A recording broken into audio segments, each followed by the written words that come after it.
오늘 말씀 요한일서 3장 1절에서 6절 말씀입니다. 제가 봉독하겠습니다. 보라, 아버지께서 어떠한 사랑을 우리에게 베푸사 하나님의 자녀라 일컬음을 받게 하셨는가. 우리가 그러하도다. 그러므로 세상이 우리를 알지 못함은 그를 알지 못함이라. 사랑하는 자들아, 우리가 지금은 하나님의 자녀라. 장래에 어떻게 될지는 아직 나타나지 아니하였으나 그가 나타나시면 우리가 그와 같을 줄을 아는 것은 그의 참모습 그대로 볼 것이기 때문이니, 주를 향하여 이 소망을 가진 자마다 그의 깨끗하심과 같이 자기를 깨끗하게 하느니라. 죄를 짓는 자마다 불법을 행하나니 죄는 불법이라. 그가 우리 죄를 없애려고 나타나신 것을 너희가 아나니 그에게는 죄가 없느니라. 그 안에 거하는 자마다 범죄하지 아니하나니 범죄하는 자마다 그를 보지도 못하였고 그를 알지도 못하였느니라. 아멘. 오늘은 어린아이의 삶이라는 제목으로 함께 말씀을 나누려고 합니다. 어린이 주일이 아닌데 설교 제목에 어린이라는 단어가 들어가니까 좀 어색하십니까? 꼭 어린이 주일에만 어린이 설교를 하는 것도 아니고 어른을 대상으로만 설교를 하는 것은 아니지만 보통 때는 항상 어른들 중심으로 말씀을 전했던 것 같습니다. 물론 오늘 말씀이 아이들을 대상으로 꼭 하는 것은 아니지만 우리가 하나님의 자녀이고 하나님 앞에서는 어린아이이기 때문에, 또한 하나님께서 원하시는 삶은 어린아이와 같은 삶을 원하시기 때문에 어린아이의 삶이라 제목을 정하였습니다. 오늘 본문은 요한일서입니다. 요한일서를 사랑의 편지, 진리의 변증서라고 일컫습니다. 이런 별칭이 보여주듯이 요한일서의 주제는 성도와 하나님과의 교제, 그리고 성도 간에 있어서 하나님 사랑의 실천을 이야기합니다. 사도 요한이 이 서신을 기록한 것은 당시의 시대 상황과 관련이 있습니다. 당시 초대교회에 문제가 있었던 것은 교회 밖으로는 당시의 로마 집권자들 그리고 이방 문화의 박해가 있었습니다. 그리고 내부적으로는 이단의 공격과 교회의 분열이 있었습니다. 그래서 사도 요한은 이러한 문제들의 해결 방법은 오직 예수 그리스도가 하나님이시라는 것, 그리고 그를 믿음으로만 구원받을 수 있다는 것, 그리고 이것을 우리 사람으로 해결할 수 있는 방법은 사랑밖에 없다라는 것을 강조하기 위해서 이 서신을 썼습니다. 오늘 말씀을 통하여서 하나님의 자녀, 어린아이의 삶, 이러한 삶은 어떠한 삶이며 우리는 어떤 삶을 추구하며 살아가야 하는지 말씀을 통해서 깨닫고 그 깨달은 것을 우리 삶 가운데 적용하시기를 바랍니다. 요즘 뉴스를 보면 어느 한 사람의 말 때문에 수많은 사람이 웃고 울고 화내기도 합니다. 혹시 어떤 사람인지 아십니까? 일론 머스크라는 테슬라 전기자동차 회사의 CEO입니다. 전기자동차 회사의 CEO가 무슨 말을 하길래, 그리고 또 그 사람이 말을 하는 것이 얼마만큼 큰 영향력이 있길래 수많은 사람이 울고 웃느냐? 그 사람이 비트코인에 대해서 이야기를 합니다. 그 사람이 하는 말 한마디 때문에 비트코인의 가격이 요동을 칩니다. 제가 기억하기로 한 4, 5년 정도 됐을 때, 그때 친구들을 만났을 때 비트코인 이야기를 합니다. 그때 1 비트코인의 가격이 500만 원 뭐 그렇게 했던 걸로 기억을 합니다. 그런데 그게 얼마 전에는 6천만 원까지 올라갔습니다. 대단하죠? 만약에 그때 1 비트코인 500만 원에 샀으면 지금 6천만 원이라는 엄청난 돈을 갖게 될 텐데요. 그런데 그게 다시 또 이 일론 머스크의 말 때문에 확 주저앉기도 하고 요동을 칩니다. 돈을 중심으로 흘러가는 세상 속에서 우리가 돈과 전혀 상관없이 살아갈 수는 없습니다. 돈이 있어야 의식주를 해결할 수 있고 그 외에 모든 것을 할 수 있기 때문입니다. 하지만 우리는 그리스도인입니다. 그리고 하나님의 자녀입니다. 하나님의 자녀는 세상 속에서 살아가지만 세상과 구별되게 살아가야 합니다. 세상과 구별되게 살라고 해서 세상을 등지고 세상 사람들을 비판하고 저 사람들과 멀리 떨어져서 분리되어서 살라는 것이 아니라 세상 속에서 그들과 함께 살아가지만 세상 사람들의 삶과는 구별되어진 삶을 살아야 한다는 이야기입니다. 오늘 본문 1절에 사도 요한은 보라라는 말로 시작하며 강조합니다. 세 번역으로 제가 읽어드리겠습니다. 아버지께서 우리에게 얼마나 큰 사랑을 베푸셨는지를 생각해 보십시오. 하나님께서 우리를 자기의 자녀라 일컬어 주셨으니 우리는 하나님의 자녀입니다. 세상이 우리를 알지 못하는 까닭은 하나님을 알지 못하기 때문입니다. 즉 우리는 예수 그리스도를 알게 되었고 예수 그리스도는 하나님의 아들이시며 그를 믿음으로 말미암아 하나님의 자녀가 되는 권세를 받았지만 세상 사람들은 예수를 알지 못하기 때문에 우리를 알지 못하고 우리를 이해할 수도 없고 이해하지도 않는다는 이야기입니다. 바로 우리가 세상 사람들과 다른 이유이며 구별되어져야 하는 이유입니다. 하나님의 자녀는 하나님으로부터 났기에 하나님을 닮아야 합니다. 그래야 하나님의 자녀라 불릴 수 있습니다. 하나님을 전혀 닮지도 않았는데 하나님의 자녀라 부를 수가 없습니다. 우리가 하나님께로 났다. 그럼 하나님께서 우리를 지으신 목적은 무엇일까요? 창세기 1장에서 하나님께서 직접 말씀하십니다. 우리의 형상을 따라 우리의 모양대로 우리가 사람을 만들고, 즉 우리가 존재하는 목적은 하나님을 닮아가는 것인데 하나님, 완전한 하나님의 형상인 예수 그리스도를 닮는 것입니다. 즉 이 이야기는 우리가 예수 그리스도를 닮지 않는다면 우리는 하나님의 자녀가 아니며 그리스도를 모르는 세상 사람들과 같은 사람이라는 이야기입니다. 그래서 늘 말씀드리지만 우리는 예수 그리스도를 닮아가는 삶을 살아야 합니다. 그러면 하나님의 자녀, 어린아이, 그리스도인의 삶은 어떠한 삶일까요? 먼저는 의를 행하는 삶입니다. 요한일서 2장 29절입니다. 너희가 그가 의로우신 줄을 알면 의를 행하는 자마다 그에게서 난 줄을 알리라. 아멘.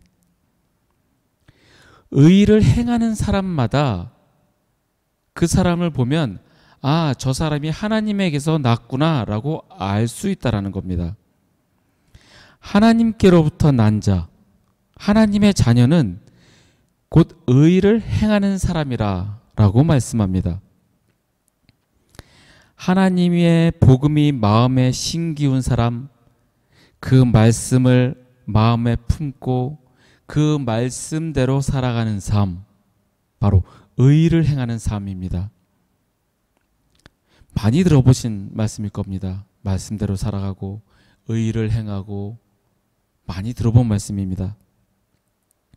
제가 여기서 묵상했던 것은, 그리고 늘 염려하고 조심해야겠다라고 생각하는 것은 바로 의로운 척하는 바리새인 같은 사람입니다.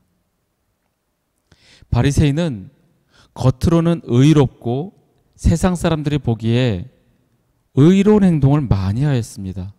헌금도 많이 합니다. 불쌍한 사람도 돕습니다. 그리고 안식일을 지키기 위해 수십 가지 조항도 철저하게 지킵니다. 하지만 예수님께서는 그들을 외식하는 자라고 비판하였습니다. 바리새인들은 자신들의 기준으로 의의를 행함으로 자신에게 믿음이 있고 거룩한 사람이라는 것을 증명하려 했습니다. 하지만 참된 믿음을 가진 사람은 그 의로운 행동이 자연스럽게 나옵니다. 이 두 문장이 비슷한 것 같지만 전혀 다른 뜻입니다. 바리새인은 의로운 척, 믿음이 있는 척, 거룩한 척 하려고 그 행동을 합니다. 하지만 참된 믿음을 가진 사람은 그렇게 하려고 하지 않아도 내 마음 가운데 말씀대로 살아가기 위해서는 저절로 그 행동이 나온다는 이야기입니다. 제가 예전에 교만에 빠진 적이 있습니다. 물론 지금도 제 안에는 교만함이 있습니다. 청년 때는 나는 술도 안 하고 담배도 안 해. 예수 믿는다고 하면서 어떻게 세상 사람들 즐기는 걸 다 즐길 수가 있지? 라며 겉으로는 드러내지 않지만 속으로는 손가락질하였습니다. 그리고 사역자가 된 후에는 주일 예배를 준비하기 위해서 나는 그 전날부터 애쓰는 사람이야. 믿는 사람들이 주일 준비를 안 하고 어떻게 저럴 수가 있지? 주일날 와서 예배만 드리고 가고 나는 그런 사람들과 다른 특별한 사람이야 라는 교만한 생각을 가진 적이 있습니다.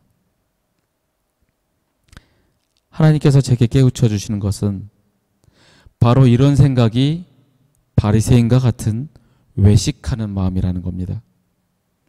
바리새인들 역시 주일날 안식일날을 준비하기 위해서 그 전날부터 철저하게 준비합니다.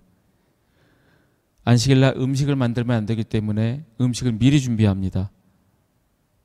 안식일날 불 켜면 안 되기 때문에 불도 미리 켜놓습니다.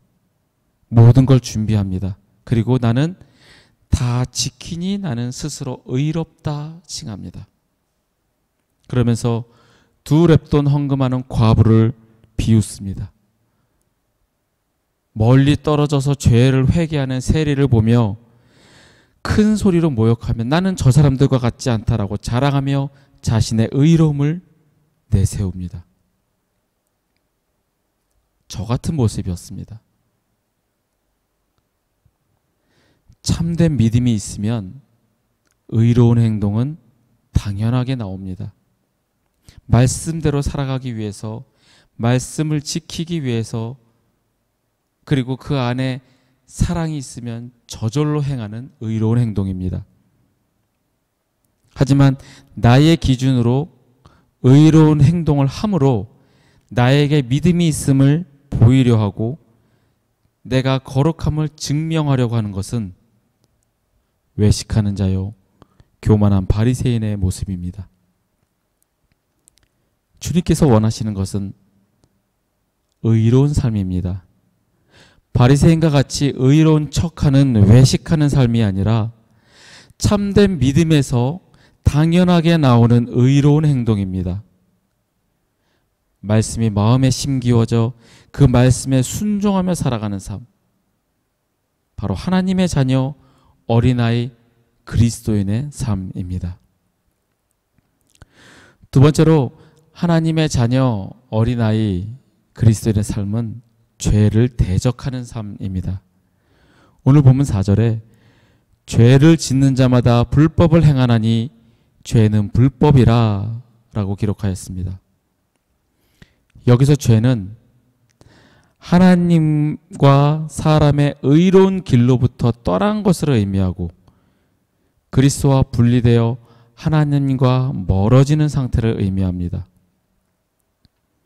세상 사람들의 기준으로 우리가 세상법을 어기는 것만이 죄가 아니라 하나님에게서 멀어진 삶, 예수 그리스도와 분리된 삶이 바로 죄라는 사실입니다.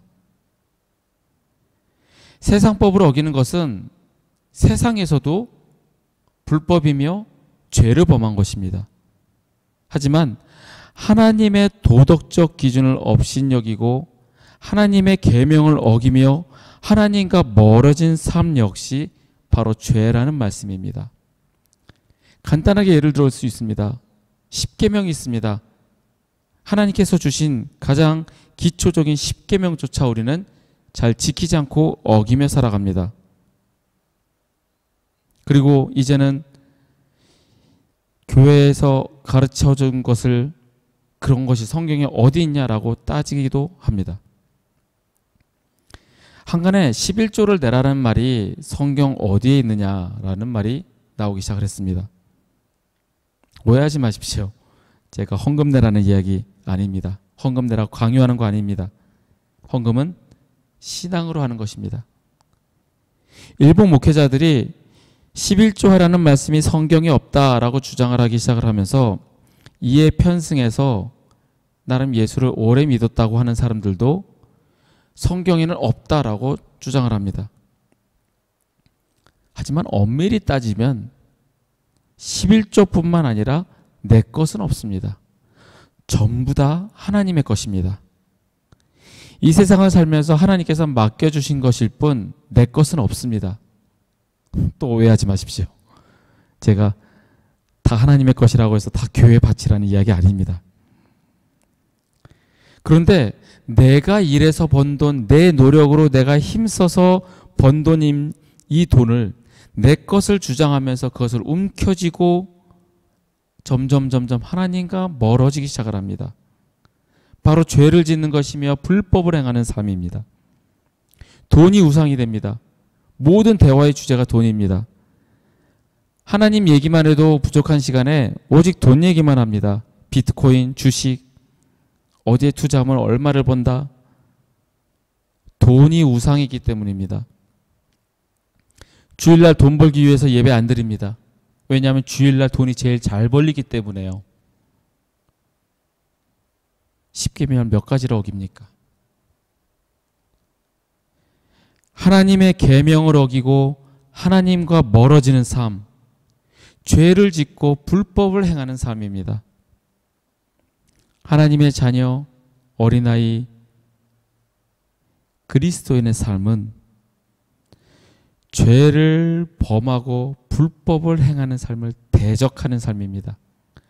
그러므로 늘 하나님과 동행하는 삶입니다. 저와 여러분이 그렇게 살기를 원합니다. 돈 중요하지만 돈이 나의 우상이 되고 돈이 모든 대화의 주제가 되고 돈 그것이 나의 우상이 되지 않기를 바랍니다.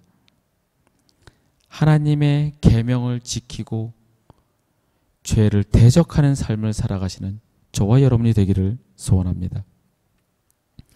마지막으로 하나님의 자녀는 내려놓는 삶을 살아갑니다. 우리는 늘 수학적으로 계산하며 살아왔기 때문에 불확실한 것을 나쁘게 여기고 아무 계획 없다고 노력 안 하는 사람으로 치부를 합니다. 하지만 영적인 삶은 불확실함 속에서 확신을 누리는 것입니다. 불확실함 속에서 확신을 누리는 삶. 무슨 뜻일까요?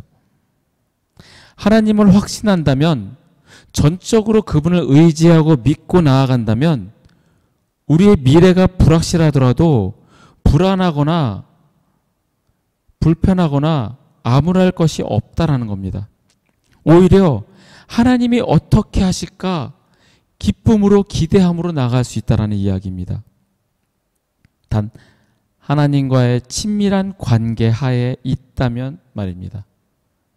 하나님과의 관계가 친밀하지도 않으면서 알아서 해주시겠지, 감나무에서 감이 떨어지겠지, 그런 태도가 아니고 하나님과의 친밀한 관계 속에서 미래가 불확실하더라도 하나님이 하심을 믿고 의지하고 나갈 때 기쁨과 기대가 있다라는 이야기입니다.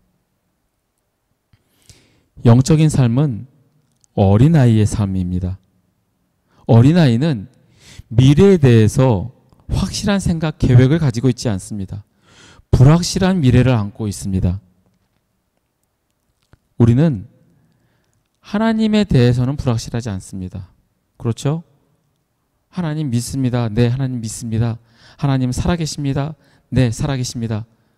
전지전능하십니다. 그런데 이 부분에 가면 주님께서 다음에 무엇을 하실지에 대해서는 불확실하게 불안하게 생각합니다. 전지전능하심을 믿고 하나님께서는 완벽하게 행하신다는 것을 안다라고 이야기는 하지만 불확실하기 때문에 불안하게 생각을 합니다. 오늘 본문 2절입니다. 장래에 어떻게 될지는 아직 나타나지 아니하였으니, 장래에 어떻게 될지 모르는 불확실함 가운데에서 전능하신 하나님을 믿고 의지한다면 오히려 그 불확실한 미래로 인하여 기대와 기쁨이 넘칠 것이라는 겁니다. 이 말씀을 읽으면서 이윤규 선교사님이 떠올랐습니다. 다들 많이 아시는 분이죠. 내려놓음이라는 책을 쓰신 분입니다. 이분은 보장되어지는 길을 다 버리고 내려놓고 몽골로 갔습니다. 하나님께서 몽골로 가라는 그 말씀 명령에 순종하여 몽골로 갔고, 거기서 학교를 세우고 갖은 고생 끝에 이제 슬슬 안정화되어 가는 시점에, 그리고 하나님의 영광을 드러낼 때라고 생각한 순간 다시 들려오는 음성은 인도네시아로 가라는 명령이었습니다. 아니, 전혀 상관없는 인도네시아로 가라니요. 몽골과 관련 있는 나라도 아니고 아무 상관도 없고 연고도 없고 그런 인도네시아로 가라고 합니다. 이제 꽤 일어났는데 이제 좀 빛을 볼까 하고 있는데 다시 옮기랍니다.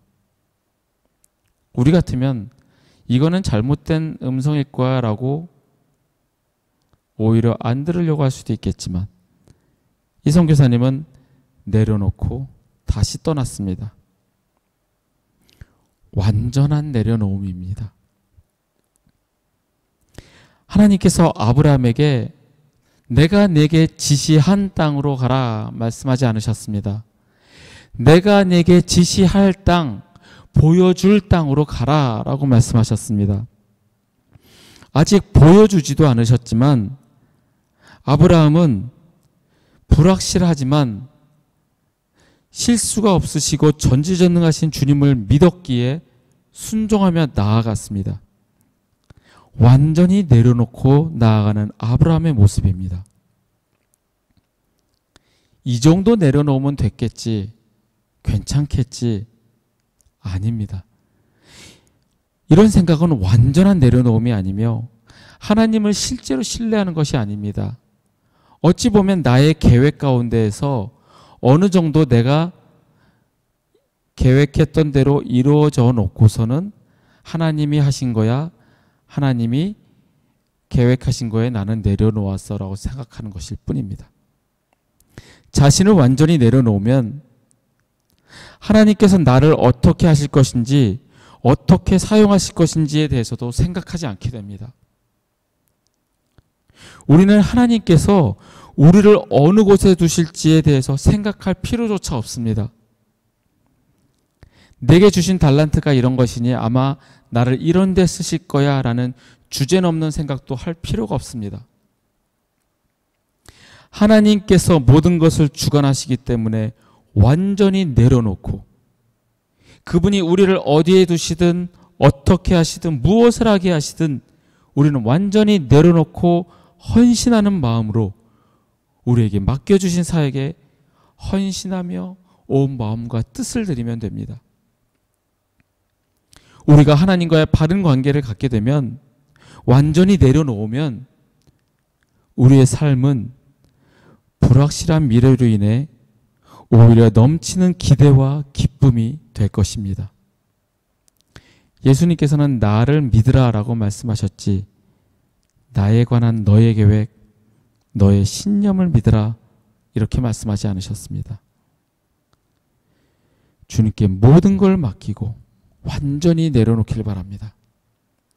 주님이 어떻게 하실지 우리는 모르지만 오직 그분의 영광만 바라보고 주님과 바른 관계만 갖는다면 영광스러운 불확실함이 우리에게 있을 것입니다. 불안해할 필요 없습니다. 하나님을 믿고 신뢰하고 의지하고 나아간다면 미래의 불확실함은 기대와 기쁨이 될 것입니다. 말씀을 정리하겠습니다. 하나님의 자녀 어린아이의 삶은 의로운 삶입니다. 참된 믿음이 있으면 의로운 행동은 자연스럽게 나옵니다. 바리새인과 같지 않습니다. 나는 바리새인과 같이 의로운 행동을 하며 믿음이 있는 척 하지는 않았는지 내 자신을 돌아보시기를 바랍니다. 어린아이의 삶, 그리스도인의 삶은 죄를 대적하는 삶입니다. 하나님의 계명을 어기고 하나님과 멀어져가는 삶에 대적하는 삶입니다. 마지막으로 하나님의 자녀의 삶은 내려놓는 삶입니다.